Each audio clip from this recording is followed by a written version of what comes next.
Just goes to show you how refugee law has become, has grown over the course of the last few years. A few things about the materials. Some of the papers are not going to be presented today, but what I've tried to do is include as many papers as I could on as many issues as I think I could. The first two papers are on internal flight. One is a paper I've written, and the second, missing B2, is a paper that was prepared by the United Nations in UNHCR. Then there's a paper on cumulative harassment by Gladys MacPherson, and that will be presented. And then there are two papers on prosecution and persecution. One I wrote and the other, which is a board paper. And then chapter F is the factum in the Ward case. It was prepared by Eduardo Arboledo from the United Nations High Commission for Refugees, and it's a very good overview of how to A, to write a factum, and B, of the issues that were touched in Ward. Chapter G is on the exclusion clauses, and then Chapter H, I think, is that the board paper on the exclusion clauses? I'm just trying to find out what Chapter H is. Yes. Chapter 8 is a board paper on exclusion. I don't know from where. Maybe someone can tell us. Then Chapter I is a paper I've written on the federal court. Chapter J deals with stays. All I've done is given you a complete copy of the material that is filed in a stay application. Chapter K is a paper presented by the board or prepared by the board on stateless refugees. And there's going to be no discussion of that today. It's this there for your information. Chapter L is the role of the different parties. That's a paper I presented at another seminar, and I've included it. Chapter M has to deal with assessment of credibility. Again, there's going to be no presentation on those two chapters, M and N, which was a paper prepared by Nancy Goodman, but it's there for your information only. A few other housekeeping points before we get on to the first topic. Number one, given the time, I think what I'm going to have to do is suspend the coffee break, and what will happen is at 10, boo. Well, we'll play it by ear. Maybe if we talk for less, because 15 minutes becomes 25 minutes, and we're already 20 minutes late. So the other thing is, at the end of the day today, some of you may have heard that the provincial government has announced a pilot project for immigration clinics to deal with some of the cases that are now being done by private certificates. And I have invited Mark Leach, who is a lawyer working with the Attorney General, who is the project director of this program and is in charge with the implementation. And he is coming this afternoon at 4 o'clock, and we're going to find a few minutes for him to tell you what's going on. I'm sure some of you might be interested in the future of legal aid certificates in the immigration area. I don't know. That's why I asked him to come at the end of the day. So he wanted to come at 9 o'clock, and I said, nah. Okay, without further ado, the other thing is, at some point during today, I'm going to spend a few minutes talking about, and I don't know exactly when, but I'll find a moment, to talk about the new legislation, and I'm sure you might want to hear about that. It's supposed to be coming down on June 16th, although I've heard rumors that it may not come down on June 16th. And of course, we all know that that's going to do away with the credible basis stage, and may in the end ultimately do away with designated counsel. And so I think we should at least consider it for a few minutes today and how it's going to impact on all of us and our work. Okay. What's going to happen is we're going to have the morning is devoted to substantive issues, and there are three. First is internal flight, then exclusion, and then the concept of persecution, which is divided into two subgroups. And what we try to do is choose topics that come up often and are topics that are important. And the first one is internal flight. And there are going to be speakers, lawyers, and people from the board to give the board. I don't think they're speaking officially on behalf of the board, or in some cases they may be, and perhaps we could clarify that. Or just giving their own personal views, with me today is Patricia Auron, who is the Senior Legal Advisor to Toronto 1 or Toronto 1. You know, Toronto 1, Toronto 2. And we are going to talk first about internal flight. Now, I've written this paper, which is my second shot at it. And so everything I say is in the paper, so you don't have to take notes.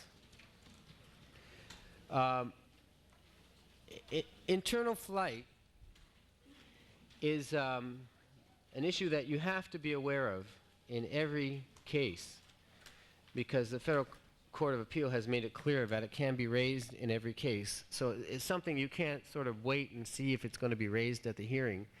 It's something you have to consider and address with your client at the first interview in your office, and discuss with your client whether it was a viable option for him or her. And of course, they will all say that it was not. And then it becomes your job to be prepared to satisfy the board that it was not a viable option in the particular circumstances of your client's case. And that means, first of all, eliciting from your client in your interviews before you go into the hearing information as to what problems he might have had or he thought he would have if he moved to another part of the country, and why your client felt it was not a viable alternative. And then secondly, when you do your documentary search, obviously it becomes relevant in that regard to search for documentary evidence with respect to the whole question of internal flight. Now, I argued Razaratnam, and I can tell you that the reason, I always like to, when I lose a case, I always like to blame someone else. And so the reason why I lost Razaratnam wasn't because of how I argued it, but because of the evidence that was before the court. There was not one iota of documentary evidence in Razaratnam filed by the lawyer in that case with respect to problems faced by Tamils in Colombo. And there is lots of documentary evidence available with respect to the problems faced by Tamils in Colombo. So when the federal court, dealing with the record in that particular case, reached its decision, it was the only decision it could reach based on the evidence was that there was no evidence to suggest that Mr. Razaratnam could not, would be unsafe in any way in Colombo. And the reason why they reached that decision, and I think on the facts it might well have been a right decision, was because of the fact that there was absolutely nothing to suggest that he would have had problems in Colombo. And that was because the lawyer didn't think to file anything. And there was lots of stuff available, believe me, because we have, I'm sure any of you who do a large number of Sri Lankan cases have it. You can't wait until the board raises it and then say, oh my goodness, I didn't think that you were going to raise it, and then ask for an adjournment. I mean, you can, but you may find that the board may not give it to you. I mean, under those, I mean, the board members could quite reasonably say, well, counsel, you knew that internal flight was an issue. It's an issue in every case. You should have been prepared. And they may not grant you the adjournment. And if they do, and you still haven't done your client a service because you're forcing your client to have to come back a second time in order to. So you should be ready in advance to raise it. Now, there are several points in Razaratnam, and I'm going to go through them one by one. The court said that the issue must be raised expressly. Now, I had an opportunity subsequent to argue internal flight in another case before the federal court, and Mr. Justice Mahoney, who decided Razaratnam, was there. So we had a little discussion about expressly. And the case was decided on other grounds, so they didn't deal again with internal flight. But I argued that the board never mentioned internal flight at any time during the course of the hearing. They never used the words internal flight. So Mr. Justice Mahoney looked down at me and he said, are you arguing, Mr. Waldman, that for the word expressly means that they have to actually say the words internal flight? And I said, yes, my lord. And he sort of said, well, and it was quite obvious he didn't buy it. I don't think they have to, obviously this is an issue that the court will decide in the future, whether the board members have to say, we are considering internal flight, and then it's expressly raised. But Mr. Justice Mahoney at least suggested to me, obviously, that they don't have to use the words. They can say, if they ask questions with a view to determining whether it was available, even if they don't use the words, it's on the table. I mean, I don't know what the federal court will ultimately decide, and obviously some lawyer will argue in some case that they have to say the words internal flight.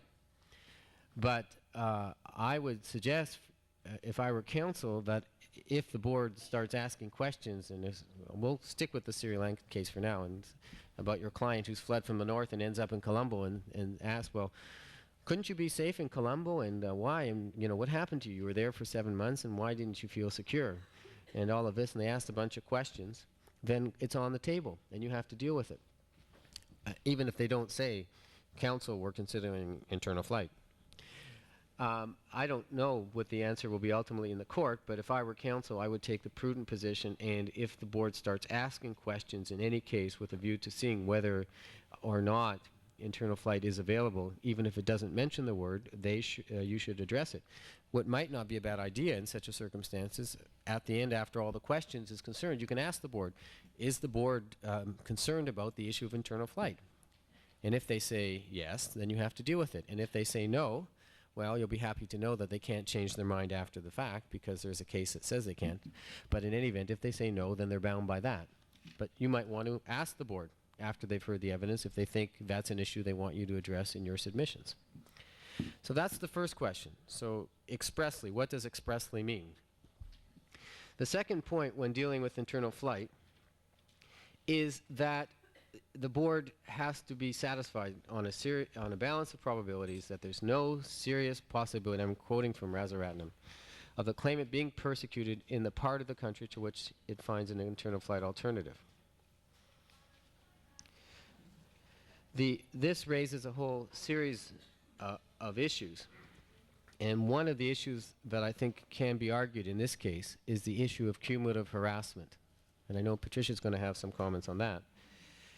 If your client was tortured in one part of the country, okay, and well, let's stick with the Tamil Colombo. He's tortured in Jaffna in the north, and he then arrives in Colombo.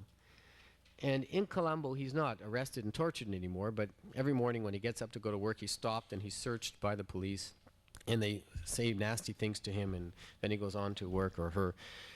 And this goes on for a period of months, and he's so upset because of all of the horrible things that happened to him or her in the north that he finally, all of this continuous harassment is so upsetting to him that he says, I can't stand it, and flees.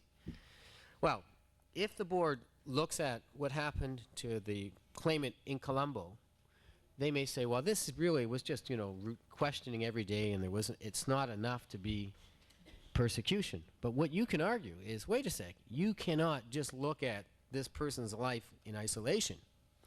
You have to look at what happened to the person in the north and what happened to the person in Colombo.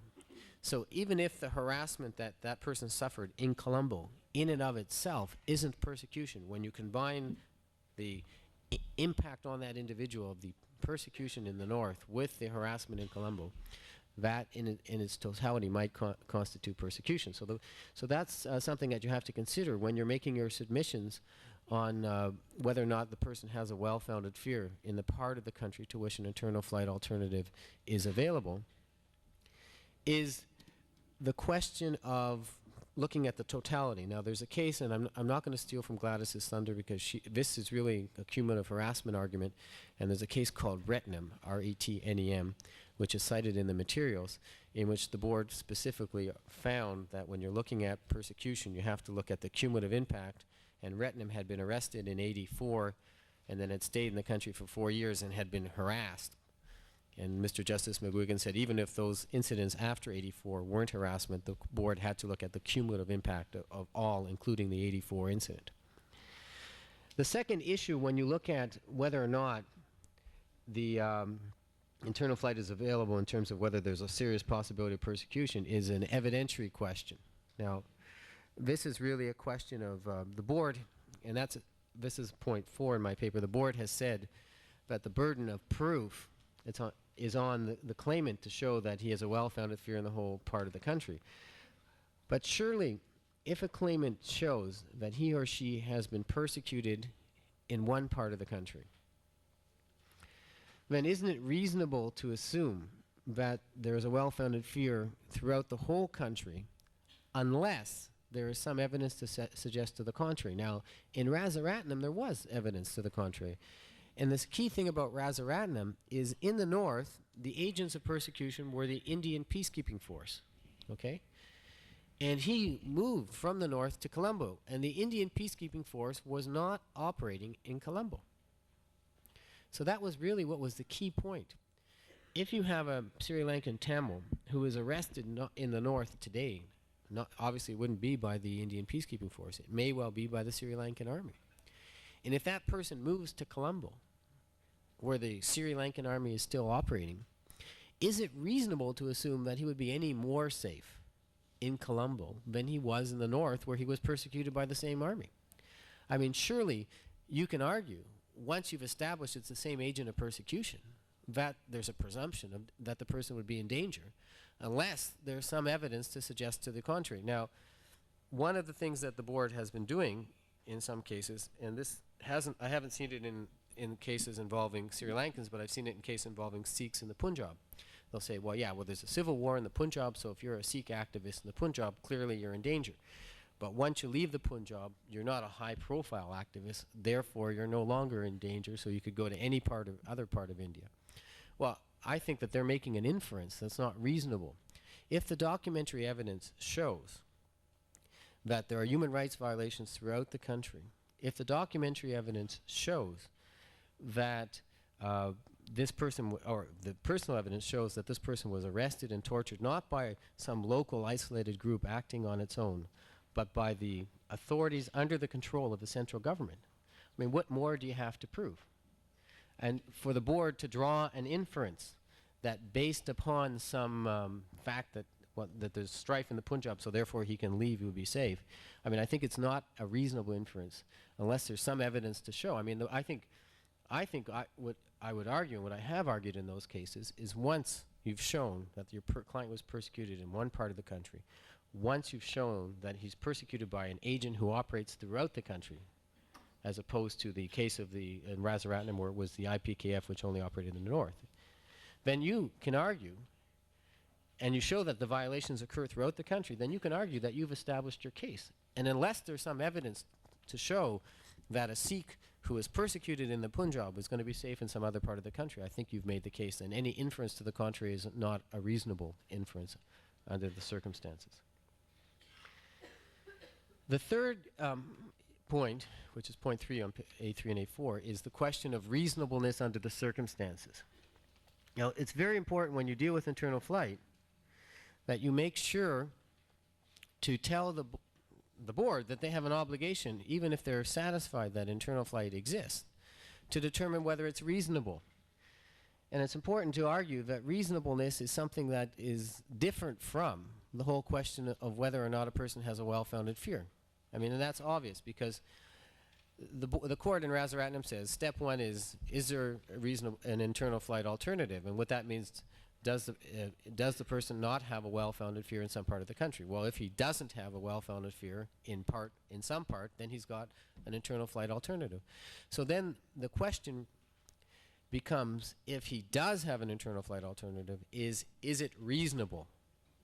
So it's a separate question. So reasonableness only is raised at a point where the board decides that there is an internal flight alternative. Okay, so some people argue that you equate reasonableness with well-founded fear. No, I don't think that would make any sense. There's two separate issues. The first issue is whether or not there is an internal flight alternative, and if the board decides that there is, they then have to go on and decide whether it's reasonable.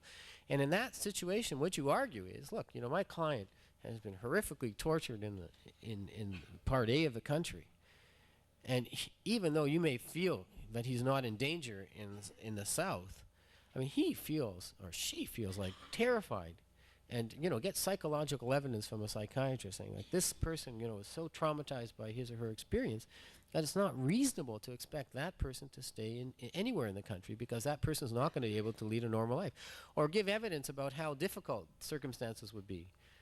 I mean, that's what reasonableness, and the board has to clearly assess the reasonableness of the internal flight alternative under the circumstances. That brings me to the last and most controversial point in my paper, and the one where many people, and that's the last pages from A7 right at the bottom on. And I'm just going to touch on this for a second. What I argue is that internal flight is not a viable consideration by the board in cases where the agents of persecution are the same throughout the country. Now, I've touched on this in other questions vis-a-vis the evidentiary question already, but this is a separate point, because I think if you read the precedents that have talked about internal flight, and if you look at them carefully, they all deal with internal flight within the context of state inability to provide protection. So the internal flight concept arises in cases where you have a localized conflict in one part of the country and where the state doesn't have control. Now, there are two scenarios. Either you have a civil war situation like one that existed previously in Lebanon, say, where the state did not have control over parts of the country, so the agents of persecution were different. But if the refugee claimant could find refuge inside Lebanon in another part of the country where the state did assert its authority, then there was an internal flight alternative, or could be. But there's another scenario which might fall under that, and that is where there is a central government, but there's a local authority that is acting outside the control of the central government. Okay. And so if it can be shown that this is a local authority who's acting outside the control without the consent or knowledge of the central government, and knowledge of the central government, and the central government can't do anything to prevent them, then you could say in those situations, well, it might be reasonable for that person to move to another part of the country where the central government does have control. But what about the situation where the central government controls the whole territory? Well, my argument is that's no longer a question of state inability to provide protection, but falls under the other category, where the claimant is unwilling to avail him or herself of protection. I don't think any of the precedents of the federal court, there's only two, or the reference to the handbook or Hathaway support the idea that in those situations internal flight is something that can be considered. And I think that flows from the fact that in situations where the state was involved in the persecution, either because it was its agents that actually persecuted the person, or where the state stood by and watched while somebody persecuted that person, then in either case, the element of state responsibility, state complicity, has been met, applying the test set by the federal court in Rajadine. When Rajadine, they said, well, it doesn't matter if the state persecutes directly. If the state stands by and lets the person be persecuted and refuses to provide protection, then that is sufficient state complicity. And so if you take a situation where a claimant is persecuted and the state has control over that part of the territory where he is being persecuted, then the state is responsible. So then how can internal flight be available to that person? Once the state responsibility is established, there's nowhere in the territory where that person could move where he would be able to find internal flight. That's the argument. So that I argue every time I go to the board and they raise internal flight, that internal flight should only be considered by the board in situations where the state is not responsible for the persecution. Anyway, that's basically the paper, and I hope see a lot of puzzled looks here. I hope it makes made sense, and what we'll do is we'll let Patricia give her views on it, and then we'll take some quick questions. Thanks, Lorne. I would like to start my presentation by outlining what, in my view, are some basic premises, or what I would consider basic principles in refugee law. Can everyone hear, or should she speak a little loud? Louder. Okay. I do have a quiet voice, but I was just saying that I'm going to start by referring to what I consider the basic principles in refugee law. And I see two main ones and then a subsidiary one. The first one is that the main issue in refugee law is protection from persecution. The second one is that international protection will be afforded to those who cannot obtain national protection. And the third one is that while the Refugee Division must approach claims taking into account the humanitarian spirit of the Convention, it must do so within the parameters of the law, and that is the refugee definition and the jurisprudence.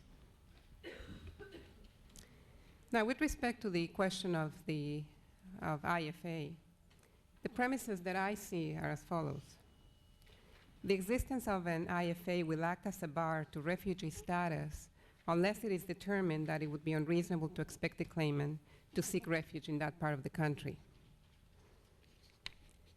And secondly, the existence of an IFA will be determined by looking at the conditions in that part of the country at the time of the hearing. That is a point that was made in the court in Rasaratnam and hasn't been stressed by anyone, really. Now, with respect to the convention definition, I mean, I don't have to, the convention refugee definition, I don't have to go through it, but I think there's two elements in that definition that are particularly relevant to the issue of internal flight. The first one is that the definition is about people who have a well-founded fear of persecution.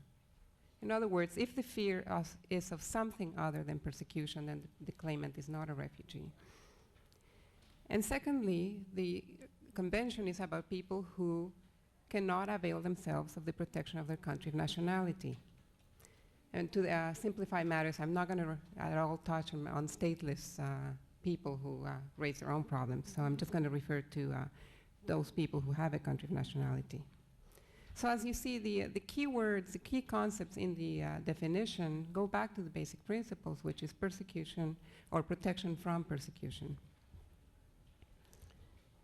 Now, with respect to the jurisprudence, the Federal Court of Appeal has given us some guidance with respect to these concepts in two cases, Rasaratnam and Zalzali. Now, the cases do not answer all the questions, and they do not cover every possible situation, but they do give us some general principles that guide the board and bind the board. The comments in Zalzali are really very brief on the question of IFA. Basically, it is a recognition that the concept exists and that it has to be considered. And there's another concept there that has to be taken into account, and that is what Justice Kerr indicates, that an IFA may exist where the protection is adequate, though not necessarily perfect. As to what is adequate protection, that is a question which is open to interpretation, of course, and which probably be the subject of a whole other seminar. The court really has not delved into that area too much. Now, with respect to Rasaratnam, that is really the most comprehensive jurisprudential authority we have at the moment. Some of the points I'm going to make are obviously in agreement with Lorne. You can only read the case in so many ways, but I'm going to differ a bit on the focus. I see three propositions in the case. The first one is that the concept of IFA is an inherent part of the definition. From a practical point of view, my submission is that this doesn't mean that IFA is always an issue. There might be cases where the evidence very readily discloses that the agent of persecution operates throughout the whole territory, and if it is determined that the claimant has a well-founded fear of persecution, then it would be obvious that an IFA cannot exist. But that would be in those cases where that evidence is very clear. And I will go back to Lawrence's last point on the question of unwillingness later on. Then I agree with Lorne, the way the court defines the test is in order to determine that there is an internal flight alternative, the board must be satisfied on a balance of probabilities that there is no serious possibility of the claimant being persecuted in the part of the country to which it finds an IFA exists. I must say that the court, everybody who's read the case will know that the court specifically rejected Lawrence's submission that the situation in the part of the country where there may be an IFA must be such that the claimant will enjoy the basic and fundamental human rights. Therefore, what we're talking about when we're talking about an IFA is about well-founded fear of persecution and not enjoyment of fundamental human rights. The second proposition is that conditions in that part of the country must be such that it would not be unreasonable in all the circumstances of the case for the claimant to seek refuge there. Now, the way I interpret this proposition is as follows. Once an area is determined to be an IFA, i.e. the claimant does not have a well-founded fear of persecution in that area and is able to obtain adequate protection, the decision maker still has to determine the issue of whether it is reasonable to require that person to go there. On that, we agree. As to what is reasonable, the court gives absolutely no guidance, and therefore the question remains wide open to interpretation. And I will come back to this point in a moment. The third proposition, and one I thought would not likely give much room for controversy, but I may be wrong, is that the onus is on the claimant to establish a well-founded persecution in the country, not just in part of the country. In other words, if the claimant establishes a well-founded fear of persecution in part of the country, it is not then up to the minister to show that the claimant has an IFA. The burden stays with the claimant.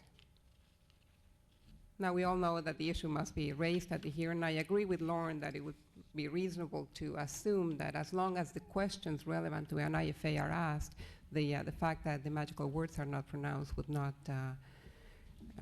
be fatal. Now, Lorne puts the proposition that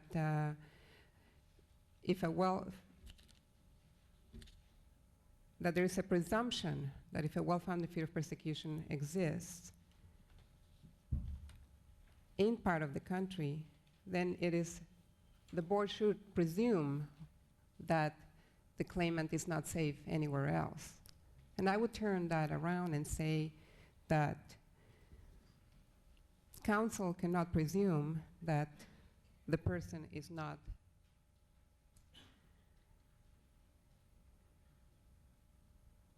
that the board cannot presume that the person is not safe elsewhere unless there is evidence. I mean, everybody has to have evidence if they want to rely on something. So the board, it would not be open to the board to say, well, you may have a well-founded fear of A, but we're just going to presume that that only applies to A and not to the other part of the country. Some evidence would have to be presented to support that inference. Now, having stated the obvious principles, I now turn to the areas in which Lawrence's interpretation and mine do not meet. And there are three areas. One has to do with the use of cumulative grounds, the other with the concept of reasonableness, and lastly, the whole question of state involvement and unwillingness. I will concentrate mostly on the issue of cumulative grounds, and I will touch briefly on the other two. Now, I think we all agreed that if we break down the test that the court set out in Rasaratnam, we have two questions. Number one, is there a serious possibility that the claimant will be persecuted where the AFA may exist? And secondly, and this is a distinct question, and Lauren agreed with that in all the circumstances, including circumstances particular to the claimant, conditions in that part of the country are such that it would not be unreasonable for the claimant to seek refuge there. With this in mind, the proposition in Lawrence's paper, which I found most problematic, is the one that is stated at page 3 of his paper as point number 2. And that is the one that deals with the cumulative basis of a claim. And I will quote briefly from that paragraph. It says, if a claimant has been subjected to grave persecution in one part of the country and suffers continuous harassment of a less severe nature in the part of the country where the IFA might exist, the cumulative impact of all this harassment when considered in the context of the former persecution might still constitute persecution.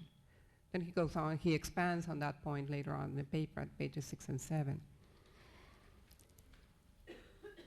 Now, if I understand correctly, what Lorne is trying to make is make a case for the use of cumulative grounds to decide whether a well-founded fear of persecution exists in the part of the country where there might be an IFA. In his analysis, he has attempted to combine the case law on IFA with the case law dealing with cumulative grounds. and has presented the argument that I anticipate he will be presenting to the federal court in the appropriate case. From my point of view, that argument broadens the definition in a way that is not supported by the definition itself or by the case law. Now, I recognize that the issue will likely have to be litigated before we know what the correct interpretation is, but for the moment, let me give you mine. The problem I have with Lorne's proposition is that it misstates the question that the court said had to be considered, and that is whether the claimant has a well-founded fear of persecution in the part of the country where an IFA might exist. If we start from the proposition, and I suggest to you that we have to start there, that in order to even consider whether there might be an IFA, it is a given that the claimant has a well-founded fear of persecution in part of the country, then to go on to say that the harassment suffered elsewhere must be added into the equation of well-founded fear of persecution on a cumulative basis would render the whole question nugatory, because the answer will always be a foregone conclusion in that the claimant already has a well-founded fear of persecution to start with. Now, let me make it clear that I take no issue with the statement that cumulative grounds must be considered when considering a claim. However, the court in Rasaratnam, in my view, separated the inquiry into three components. First, the board is to look at whether the claimant has a well-founded fear of persecution in the area where he lived. Only in those cases where he does will the board have to consider whether the claimant has an alternative to international protection. If there's no well-founded fear of persecution, then you don't even need to deal with the internal flight alternative. At that point, the fact that the claimant has a well-founded fear of persecution is a given. Now, the second component that I see is to examine whether the claimant has a well-founded fear of persecution in another part of the country, or in the sense of Zalzali, whether he would find protection from persecution in that part. What Lorne's approach would have us do is to add the well-founded fear of persecution already determined in the first part of the country to the situation encountered by the claimant in the other part of the country. As I stated earlier, any amount of harassment or discrimination would be sufficient to decide that the claimant has a well-founded fear of persecution, and therefore that an IFA does not exist. The third component that the court dealt with is the one on reasonableness, whether it's reasonable to require the claimant to move there, and that I will deal with in a moment. I'm sure you must be asking yourselves, well, so what's wrong with Lorne's approach? To answer that question, I would go back to the basic principles, and namely that the issue in refugee law is protection from persecution, and that international protection should be given only when there is no national protection. And to reiterate Zalzali, that national protection does not have to be perfect. It is sufficient if it is adequate. With those principles in mind, the questions are somewhat different. We start from the same proposition. The claimant has a well-founded fear of persecution in part of the country. The second question is there a part of the country where the claimant would be safe from persecution? If in examining that part of the country, it is determined that the claimant would encounter certain difficulties which, if he came from that part of the country, would not amount to a well-founded fear of persecution, then the answer to the question is that the claimant has an internal flight alternative. As to whether it would be reasonable to expect the person to go there, that is a separate question, which requires an examination, as stated earlier, of all the circumstances of the case, including those particular to the claimant.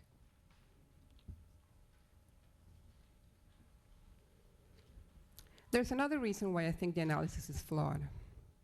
When I was reading the paper, I kept thinking to myself, this argument sounds very much like the arguments one hears about Section 2, Sub 3 of the Act, namely that section that deals with a person who should not cease to be a refugee if he establishes that there are compelling reasons arising out of past persecution, why he should not be made to avail himself of the protection of his country. And I kept thinking, how can the same argument be made in the context of internal flight alternative? First of all, when we're looking at compelling reasons, we are relying on a statutory provision that allows the importation of humanitarian principles into the determination. Second of all, that statutory provision has been interpreted by the Federal Court of Appeal to be applicable only to a tiny minority of cases, i.e. only those cases where there has been atrocious forms of persecution. And I'm referring to the case of Obstodge, which was decided May 11 of '92. As I showed earlier on, if we adopted Lorne's proposition, the definition would be broadened to include those persons who experience harassment or discrimination not amounting to persecution simply on the strength that they had a well-founded fear of persecution in some other part of the country. And that to me does not make sense. I know that Lorne in his papers argues that the person who has suffered persecution or who has a well-founded fear of persecution and is then harassed is different from the person who is only harassed, even if those two people are afforded the same level of protection. I agree that they're different, and I agree that the person who has a well-founded fear of persecution elicits more sympathy. But the question to me, to go back to basic principles, is the person afforded protection from persecution? If he is, then there is an internal flight alternative. To conclude this point, the flowing approach in the case, as Lorne suggests, is that, in my view, the analysis, in spite of what he says, combines what the court said are two different elements to consider: whether there is a well-founded fear of persecution in the IFA and the reasonableness of requiring the claimant to go there. And in so doing, it broadens the definition in a way that is not supported by the legislation or the jurisprudence. I will touch briefly on the question of reasonableness and the question of state complicity. In my view, the question of reasonableness is one, obviously, it hasn't been dealt with by the court. In Rajaratnam, they didn't want to get into it at all. So it leaves the board with trying to come to grips as to what might be meant by that phrase. And I think what the board will be looking at is whether it will be looking at things like, for example, where the claimant can get there. Are there physical barriers? Would they have to cross mountains and oceans to get to that other part of the country, and in which case it would be unreasonable to require them to do so? Whether there is freedom of movement in the country. If there are laws which not allow people to move freely, then obviously you cannot expect the person to move elsewhere. It might look also as to whether the conditions in the other part of the country are such that would allow for basic survival, rather than the norm or the standard that Lorne is espousing in his paper and that Professor Hathaway espouses in his book, of a decent decent standard of living. How much of humanitarian considerations will come into play when one is considering the phrase whether it's reasonable in all the circumstances? That is a question that we'll have to see.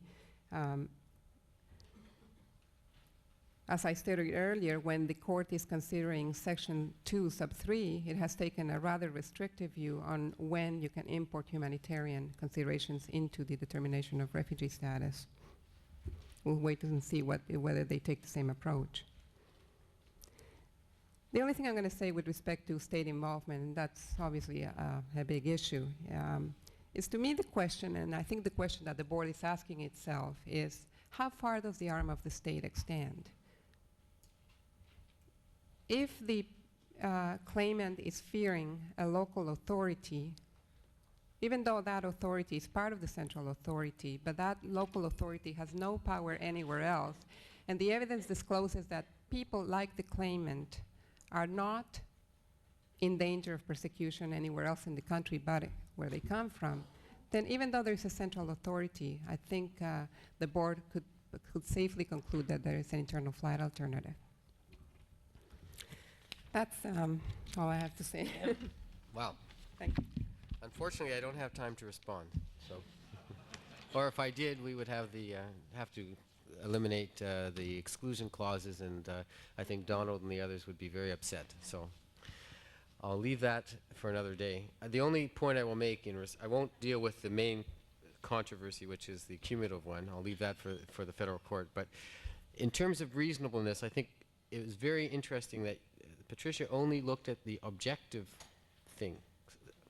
The objective, she suggested that the board would look at whether the person could get there and all these things. But the board, the court in Razaratinum says reasonable in all of the circumstances, and in particular the circumstances of that particular claimant. So the court is mandating the board to look at the circumstances of the individual claimant when it assesses reasonableness.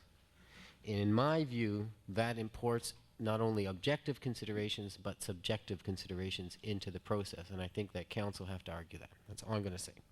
We have time for... Oh, right. Patricia has to say something, and I'm going to give a few questions, and then we'll go that. Patricia, go ahead. Before I forget, in your material there's a copy of Reflex, which is a publication that is being put together by Legal Services, the IRB Legal Services. In the publication there's a little insert. Sometime after lunch, I'm going to be asking for a show of hands of who might be interested in subscribing to this publication. The board is looking at a cost recovery program in order to continue to publish this. What the flyer says is that it would cost about $110 a year to subscribe to this publication. It explains what it is. You may have a look, and then I will ask for a show of hands later on. Thank you. Okay, we're 15 minutes behind schedule, which is exactly the coffee break. So, so we're going to take a few questions, and I have to repeat them. And for those people, there are some chairs downstairs. I don't know how the organizers feel about having a few of the people who are in the wastelands upstairs coming down, but there seem to be a few, yes, about 15 chairs here, so maybe some people from upstairs can come down. Okay, let's take a few questions. Oh, good. I thought everyone was puzzled and bored. I'm going to have to repeat the question. Go ahead. You. Yeah. I'll see. You asked one, and then we'll...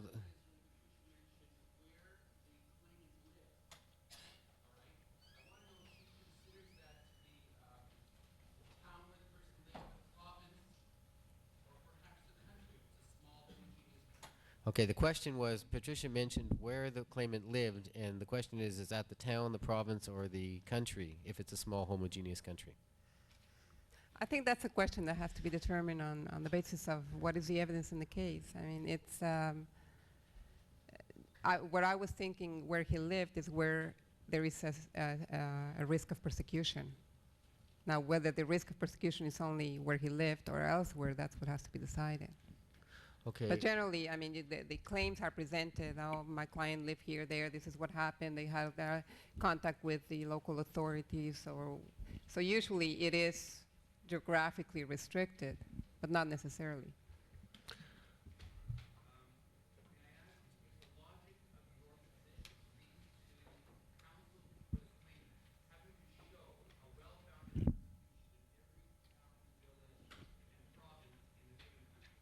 The question was, would the logic of your position be such that the counsel for the claimant and the claimant presumably would have to show well-founded fear in every town, village, and province of the country? No, I don't think that's the logical conclusion. I think what the claimant has to show is that there's a well-founded fear of persecution in the country. Yeah. Okay. Well, we'll let that... Obviously, we're going... All right, how do I do this here? We'll just go across the top of the hall here and make them short. I can't hear you.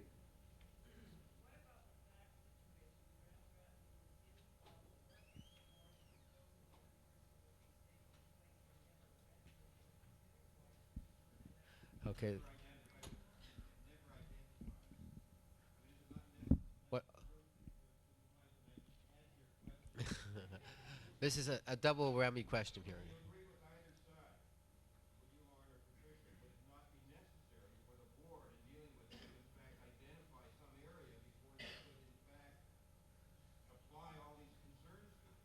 Okay. All right, well, let's just see if I can, let me see if I can I have to put the question for the people upstairs because they haven't heard this, and let me see if I've got it right. And if I've not, just tell me. The question is, if the board is raising internal flight, does the board expressly have to identify the part of the country to which they think internal flight might be available, even if they don't expressly say internal flight? Oh, and then in the second part of that is, would it have to be a situation where the person would have had to have been there? I don't think.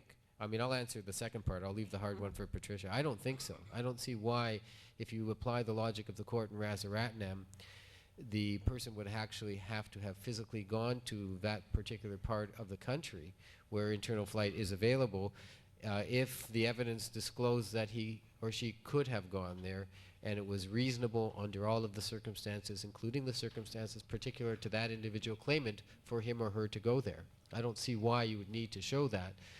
I don't see any support for that, but I find the other proposition extremely interesting. Does the board have to identify, if they're considering internal flight, does it have to say to the claimant, we think internal flight is available there, or do they say, or is it enough for them to say, internal flight might be available somewhere else other than where you're from? Good question. Well, I think the question has to do with what evidence exists in the case, or what evidence presumably the RHO would bring forward. I mean, as I said earlier, I don't think there is a presumption that the claimant would be safe elsewhere. I mean, there has to be, that presumption has to be based on it has to be a reasonable inference based on evidence. Well, I'm going to So, anyway. I'm going to take up from that. I think that if the board is going to, what the court means, now this is not going to come out clear, but I think the whole question of expressly what the court's saying is, I don't think they have to say the words internal flight. But I think what they have to do is say, wait a sec, we, by their questioning, direct the claimant to a specific part of the country and say, listen, you know, what about, why didn't you think about going to Colombo? You know, Colombo's a nice place, you know, why didn't you go there, you know? And ask questions so that we know, so that counsel knows that they're thinking about internal flight in Colombo, not internal flight in some other distant place. I mean, I think that in order for the person to be able to, I mean, that's an argument. I mean, I can already, as I say it, I can see the counter argument from the board coming out, so we'll leave it go. One last question, and then we have to move on to something else. Oh my goodness. Maybe I'll give two questions. Let's make them really short. Mr. Joseph.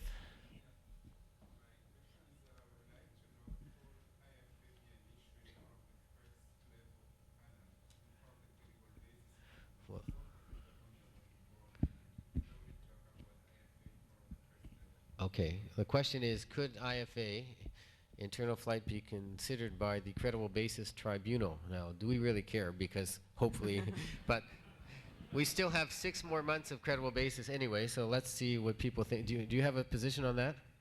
I would think, since the court says as is an inherent part of the definition, that it would. Well, except that part of IFA is weighing and assessing the evidence, which the first tribunal isn't supposed to do with respect to reasonableness in the particular circumstances of the claimant. So if they're going to decide IFA and eliminate someone at the credible basis stage, they have to weigh and assess the evidence with respect to the reasonableness of the alternative, which is something that they're not supposed to do. Again, I go back to, I mean, if it's obvious from the evidence, where they don't have to assess, the preponderance of evidence is such that you know, it's not possible for the refugee division to decide that there is not an IFA. All right, well, And we that- have it. but I don't. It I might don't be know. the unusual case where the evidence is so compelling. Okay, I don't. I mean, I think it would require a weighing in my Sort of like, position. it's no different than change of circumstance, in my view. Oh, okay. All right. Well, we'll leave that there, because I think my position is that it's not for the board at first level, because it requires weighing and assessing of reasonableness, which is precisely what the federal court has said so many times they're not supposed to be doing, which is different than change of circumstances, which is an objective test as to whether the change is such that there is a well-founded fear. It's totally objective. Reasonableness is subjective as well. And we're running out of time. You at the back.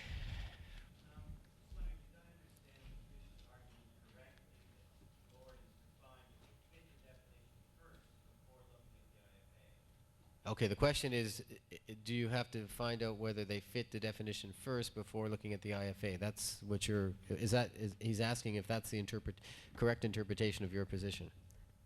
Well, the way you put the question is a little strange. What I said is you have to be satisfied that there's a well-founded fear of persecution somewhere in the country, because if there isn't, then there's no need to deal with the rest of the country. There just isn't. Okay.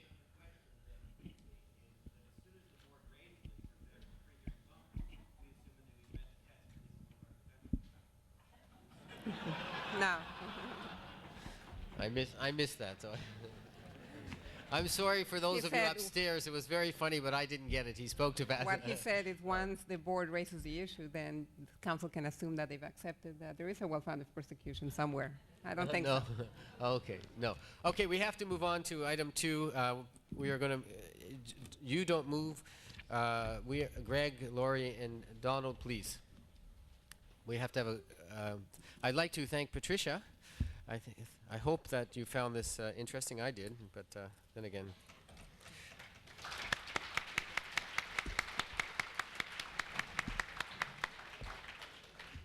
Greg, Donald, Laurie, please.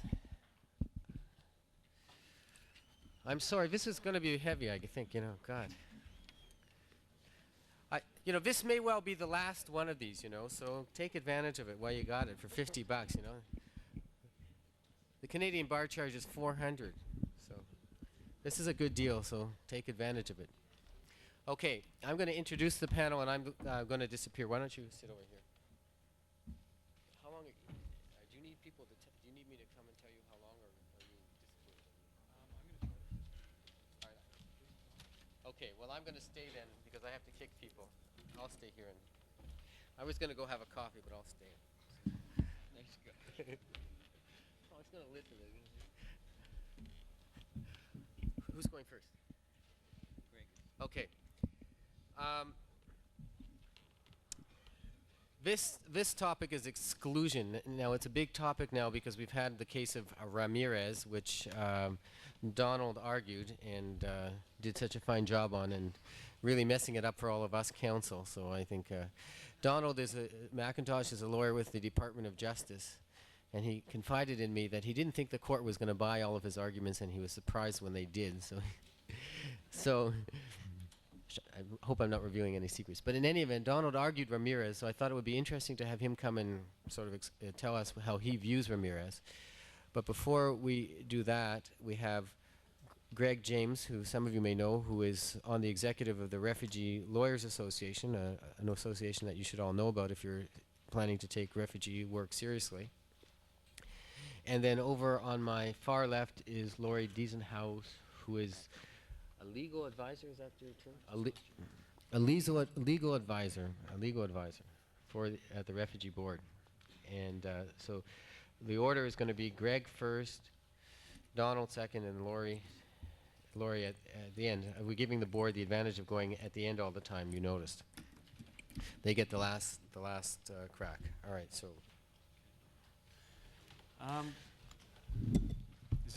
Can people hear me? A little bit closer. Closer?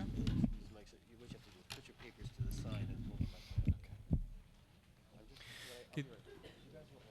Yeah, you please.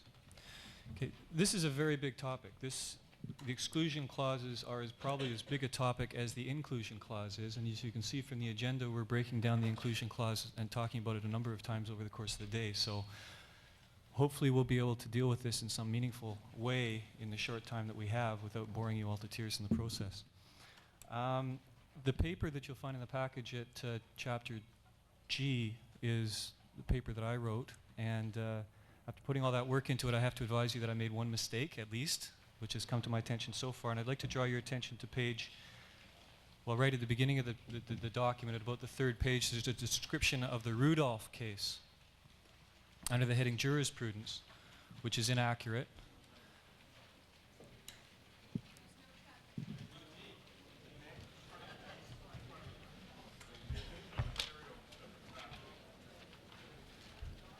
Where is it?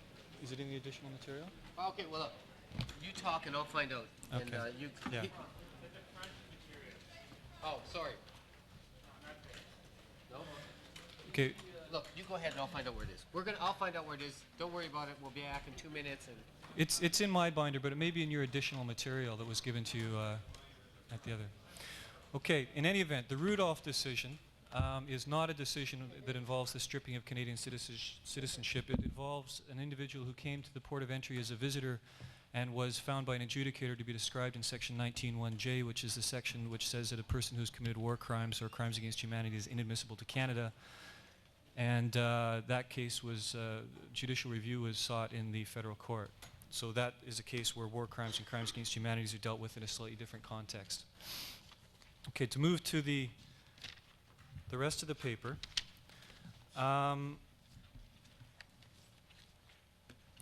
This is a topic which all of you should expect to trip over at some point. This is something that clients are that's going to blow up in your face completely unexpectedly when you're unawares, be it as designated counsel or otherwise. And so you should be at least familiar with the general outline of what exclusion clauses say and how they work. They can turn up in a number of ways. I've seen cases where they've turned up in personal information forms which have somehow or other counsel, I suppose, has failed to understand that the exclusion clause is an issue and has made admissions, or at least assisted the client to make admissions in the course of filling up the personal information form, which of course have rebounded in the client's face. They have turned up at expedited interviews. They have turned up in the course of testimony at hearings. And you can never be quite sure when they're going to turn up. But hopefully people will become familiar with what the issues are and know to ask the right questions in preparatory interviews. With respect to the personal information form, if I could just comment briefly, I have seen more than one case where they have where admissions against interest have been made in the personal information form, and that is something that counsel has to be careful about. It's not our jobs as counsel for the claimants to be making the minister's case, and if there are going to be that kind of admissions made in the personal information form, you can't blame the board or the minister for finding that admission against interest to satisfy the test if the facts are sufficient. There are also potential outside of the hearing room ramifications. The criminal code now provides that individuals who have committed crimes against humanity or war crimes outside of Canada can be prosecuted inside of Canada under the criminal code. There are the Section 19 provisions which affect admissibility, and there are potentially extradition consequences as well. So these are all things that people should be sensitive to. To move through the process a little bit, the only case that I'm aware of that explicitly deals with exclusion clauses at the credible basis says that it is not appropriate to deal with exclusion clauses at the credible basis level.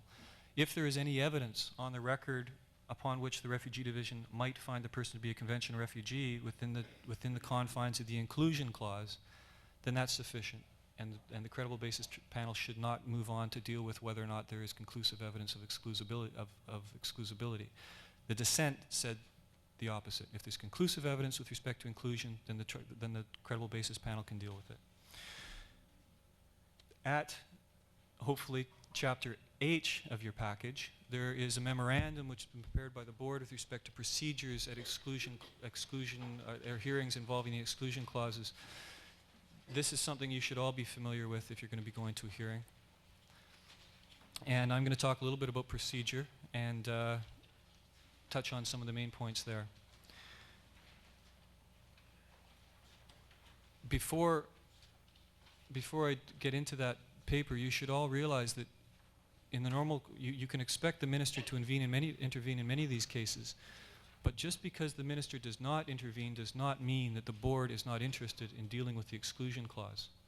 And so even though the minister has not indicated an interest, you should be aware that the board may indicate an interest and be prepared nevertheless for that possibility. The minister is usually notified by the RHO. The RHO, upon reading the personal information form, or perhaps upon hearing something in the expedited hearing room, or even in the hearing room at the full hearing itself, may decide that there may be an issue with respect to exclusion clauses, and will notify the minister in writing with a copy to you, indicating that the minister may be interested in the case, and the minister will follow that up with a decision as to whether or not to intervene.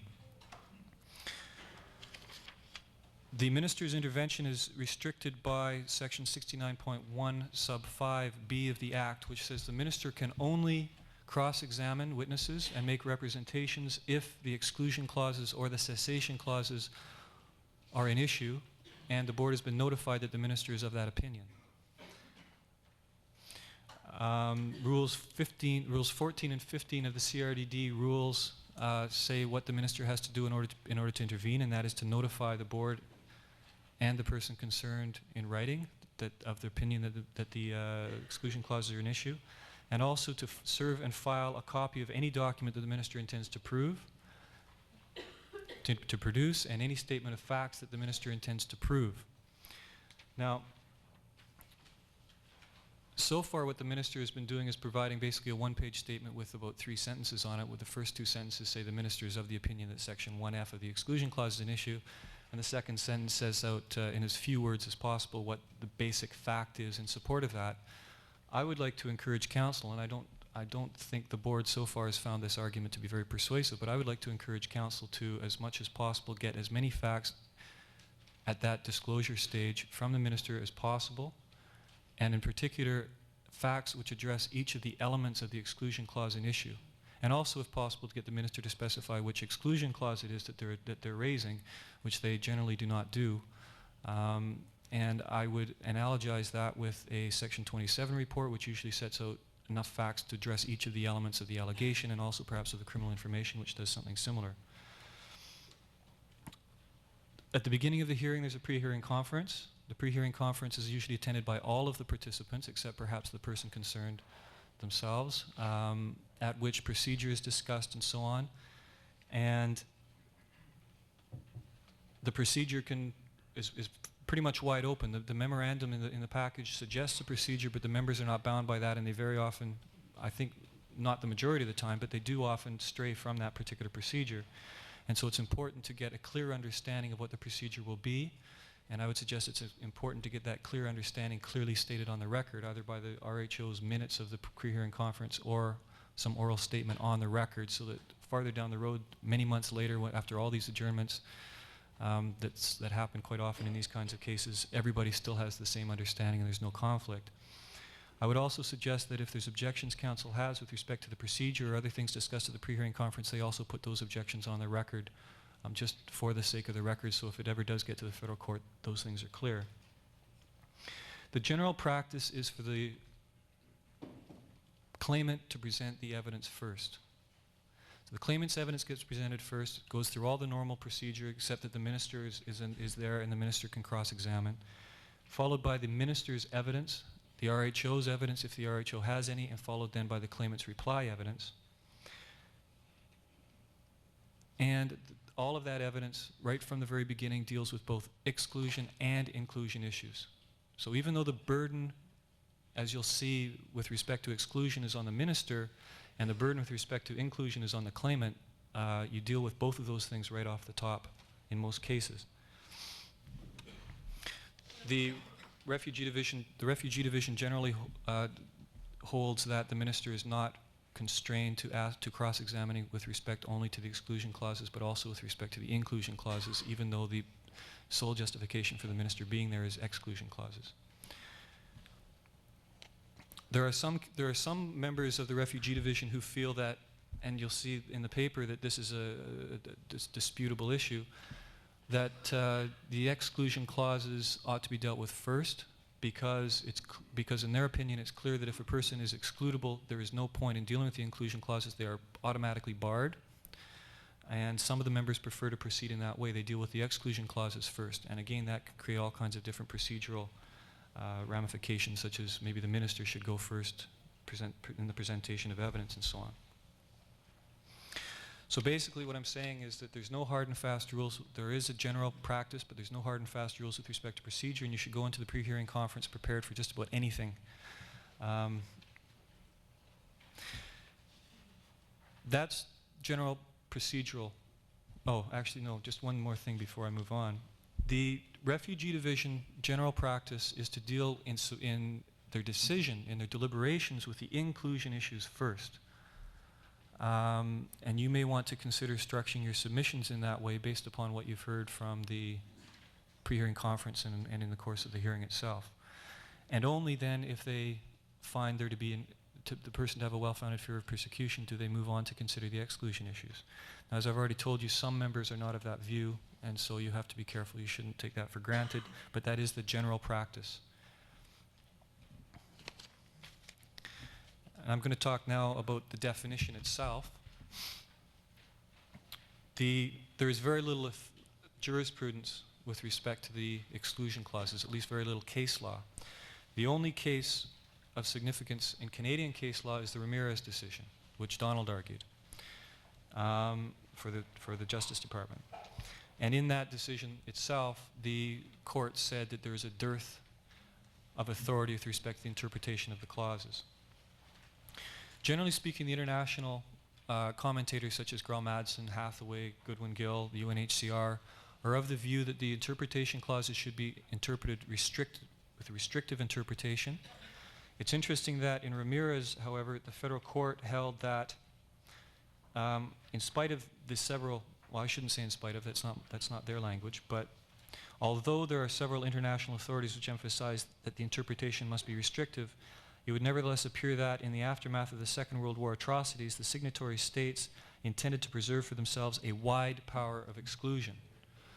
And I would suggest that creates some ambivalence as to whether it should be restrictive or it should be wide. It's something that people can argue and decide for themselves. The burden of proof is one area where there clearly is consensus. The burden of proof to establish that exclusion clauses are applicable rests with the minister. The standard of proof is less clear. The standard of proof is found in the words, there are serious reasons for considering that the person has committed one of the following offenses or acts. Serious reasons for considering that has been held by the federal court in Ramirez to be less than the balance of probabilities. It's interesting that in immigration we have a lot of cases, we have a lot of examples like this. The well-founded fear of persecution is one. The standards set out in the 19.1 C and D and so on, where they set out, what is it, reasonable grounds to believe? Yeah. Reasonable grounds to believe is less than the balance of probabilities, and we have this one where there are serious reasons for considering is less than the balance of probabilities. If I can talk briefly about Ramirez, in Ramirez the court held that serious reasons for considering must be taken to establish a lower standard of proof than the balance of probabilities, and did compare it to the 19.1J standard, which is the reasonable grounds to believe standard that was used in the Rudolph decision, and stated that it would be extremely awkward to place one standard at the ordinary civil level and another for what is essentially the same thing at a lower level. And there is some case law with respect to what the standard is with respect to reasonable grounds to believe. In Rudolph, the court said that Section 19.1J of the Immigration Act does not establish probability as the standard of proof, nor entitle the applicant to the benefit of the doubt. So clearly it's less than the standard of proof. These comments, though, are not very specific. They're the best we've got. They're not very specific. I'm going to suggest that the standard is somewhere greater than the ADJ standard, greater than a serious possibility, but less than the balance of probabilities, and I don't think that we're going to get much better than that until the court tells us otherwise.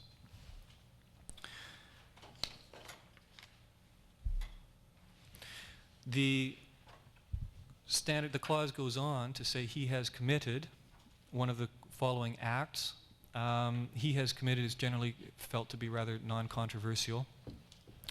But with respect to 1FA, which talks about war crimes, crimes against peace, and crimes against humanity, there is, in Article 6 of the Charter of the International Military Tribunal, which is usually thought to be the most important definition, if you will, of those three crimes, it talks about accomplices. So you have to be very aware of accomplices. And this, in fact, was the most important element, part of the decision in Ramirez, probably. This is what they focused most of their attention on. They felt that an accomplice was a person who had personal and knowing participation in the act, the existence of a shared common purpose, and the knowledge that all of the parties in question may have of it was relevant. They also said, however, that the law does not function at the level of heroism. It does not require the immediate benevolent intervention of those present at the site. And they said that the case should be decided in relation to particular facts. So you can see, at least in my submission, that there is some ambivalence there as well. In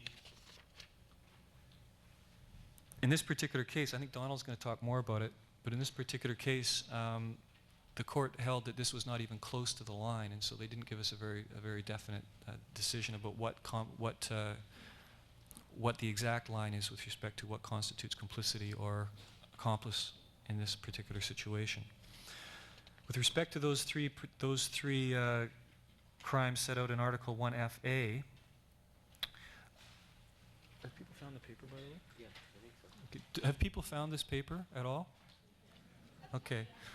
If you look at page 9 of the paper, there's a description of crime against peace, which is set out as it's described at Article 6 of the Charter of the International Military Tribunal. A crime against peace generally is understood to be a crime committed at a state level involving an unlawful war, the promotion or the prosecution of an unlawful war. So it's only at the state level, persons specifically acting, as UNHCR says, persons specifically acting as agents of the state or broadly the state itself, and not an individual as such who can normally commit a crime against peace. We're not likely to see too many of those, but they may well come across our desks. War crimes is at page 10.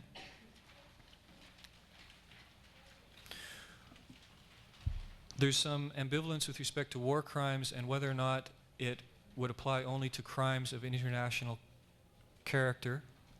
Wars of an international character.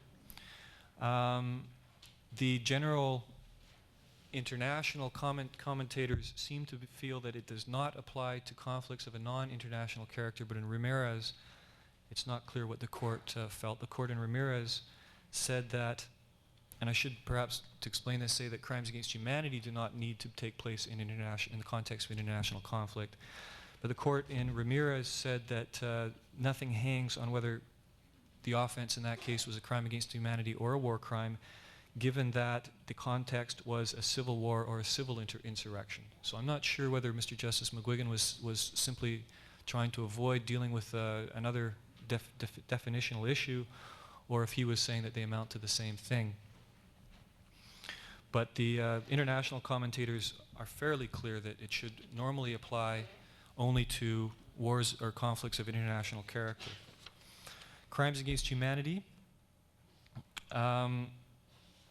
is at page 11 of the paper. The description is at the top of the page.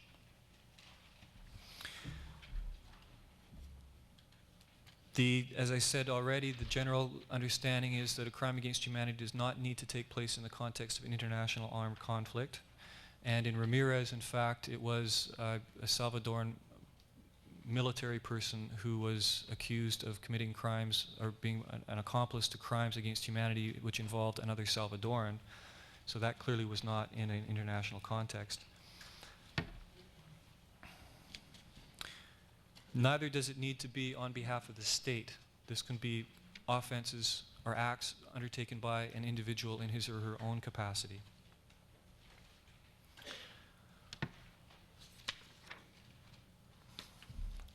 The definition with respect to war crimes, crimes against peace, and crimes against humanity goes on to say that those crimes are as they are, or should be taken to be as defined in the international instruments drawn up to make provision in respect of such crimes.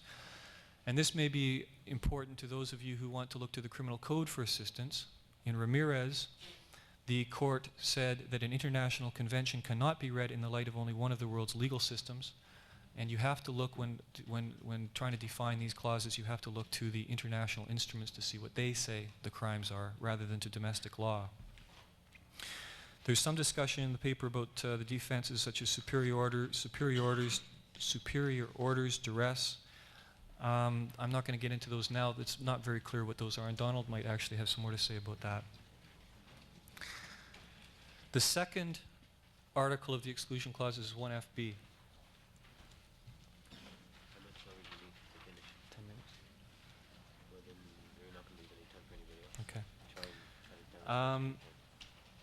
I would suggest that people break down the definition of Article 1FB, perhaps I'll read it to you first. He has committed a serious non-political crime outside the country of refuge prior to his admission to that country as a refugee.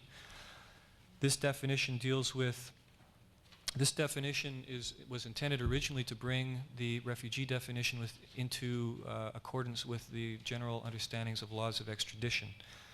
And this particular provision, therefore, should be read bearing in mind that the extradition laws may be of some assistance to you. There is some disagreement between the international commentators on what constitutes a serious crime.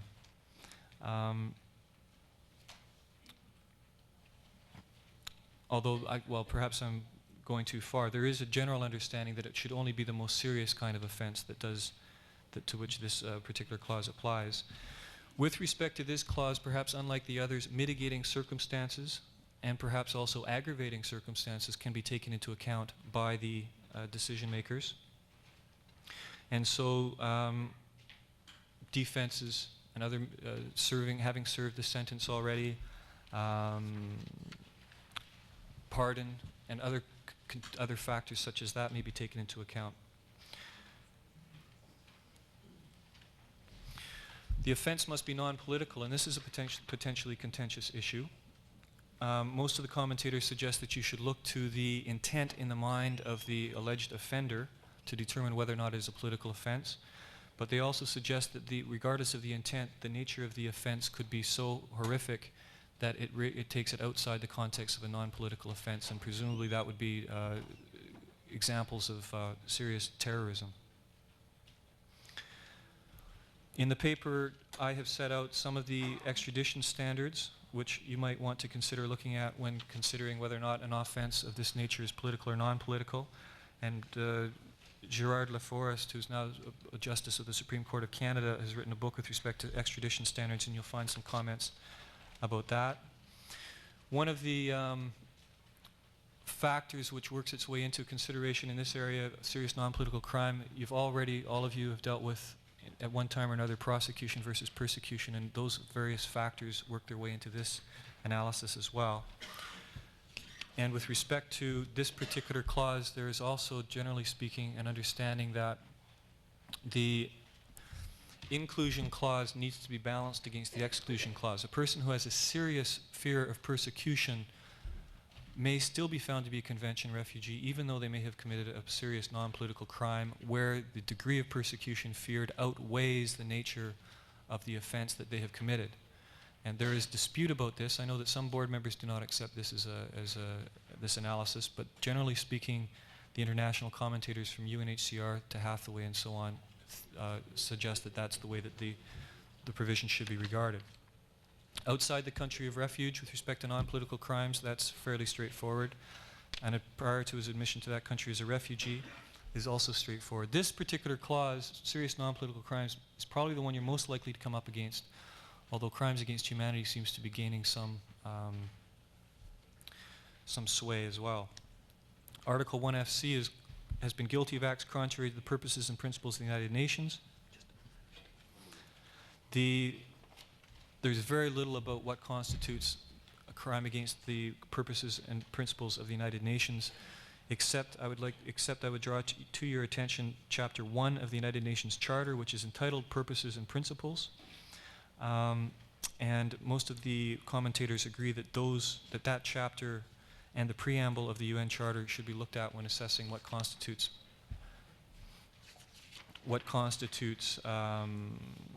acts contrary to the purposes and principles of the United Nations. There is some disagreement in this area. Most of the commentators say that it should only be the most serious offenses that apply, and it's very, very narrowly and strictly read. But Goodwin Gill apparently disagrees and thinks that that this could be very broadly read and could include all kinds of offenses which have been discussed by the United Nations. And just to close, you may want to consider, I've said that with respect to serious non-political crimes, there can be a weighing of the nature of the offense of which the person is accused against the degree of persecution which they face. You may want to consider making similar arguments with respect to the other provisions as well, although it's not clear that they will be as readily accepted. And I'm sorry if I hope that didn't take so long. That Well, I'm sorry. It's Included obvious other to me that people. this is just too big a topic for the time that we've slotted. So I think the paper covers all the points. And thank you for trying to condense into such a short time so much. You did fine. Now, we're going to move on to Donald, who's going to tell us about Ramirez. And then I'm going to sneak out for a second to sort out how I'm going to deal with the coffee break. Yes?